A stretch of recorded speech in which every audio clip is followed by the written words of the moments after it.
Segment of Happier at Home. This morning we are talking about traveling by plane this winter with our elderly family members. We're joined now by Deb Marcello to talk more about what we can do to be better prepared for travel. Good morning, Deb. How are you? I'm doing great. Good morning. How are you? I'm well. Thank you so much for waking up with us. Okay, so the past couple of weeks, it's been a lot of airline talk because, you know, we've seen what happened when issues with the FAA arise. We've seen when issues with airlines arise. Now let's talk about issues with our family when those ones arise. And we're traveling with our family, especially if we're traveling with an older adult. How do we do that? What can we do in advance to be ahead of the game? Well, even if that older adult is traveling by themselves, there may be some special considerations you would want to take into consideration to make sure that the travel goes smoothly.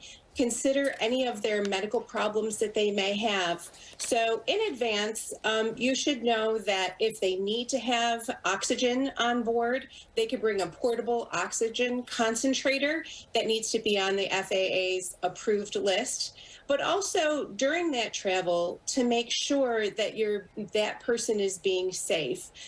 Consider that they may be sitting for a long period of time. So wearing compression stockings during travel is important as well. During travel, there may be a time frame when they're sitting for long periods of time, so their blood may be pooling in their lower legs. So wearing compression stockings will help to prevent that from happening and have that venous blood continue to circulate. If that doesn't happen, blood clots can develop. And if you've heard of deep vein thrombosis, that blood clot traveling up to your lung, that could be something very fatal. So you want to make sure to try to prevent something like that from happening. And you can do that, again, as you mentioned, with compression socks. But one of the biggest things, I think, to pack, I suppose, with you is a travel buddy. Have a caregiver go with you. There's a lot of pros to that. So you could have a friend go with you, a family member, and if you don't have someone like that, you could hire a company like ours, like Happier at Home, to bring a companion with you. That helps the travel to go much smoother. And if you're going down to, let's say, for a wedding or something like that, that companion can even stay with you during that time period. If you want to just get to your destination safely, you could bring a companion with you, and then they could even fly back home. But also making sure that you're thinking about, if there are delays in your flight, packing your carry-on bag appropriately. So if you're on medications, making sure that you bring your entire doses of all of your medications in their original vials.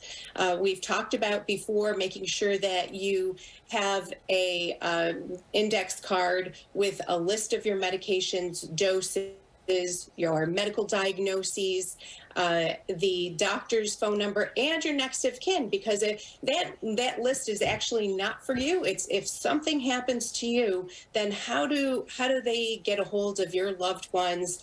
How does the hospital know what your medical problems are? So having something like that prepared is very important. And if I can just add on to that, I love that idea, but I think it's also very important that people keep that information up to date. Don't assume just because, oh, I have one in my bag from when I went on a trip 2 or 3 years ago, that all of that information has remained the same. A lot of that stuff is likely to change over that course of time.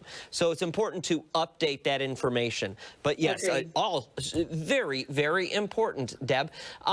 Is there anything that you or I could do, say we're traveling with a parent or a grandparent, just to reduce the stress on ourselves? Because we're taking on more as this travel companion. What can we do? Is there any Zen moments to get us back center? I would say just making sure you give yourself enough time for the travel to and from. If there is a wheelchair needed or any assistance to the gate, make sure you're planning that in advance. You can bring a transport chair or a wheelchair and check that as kind of a checked bag type of thing and bring that with you. So really thinking through your entire trip and making sure that you're planning in advance. That's the key. Deb Marcello, happier at home. We will post all of this information on our website, foxrochester.com, after the show this morning. Deb, thank you so much.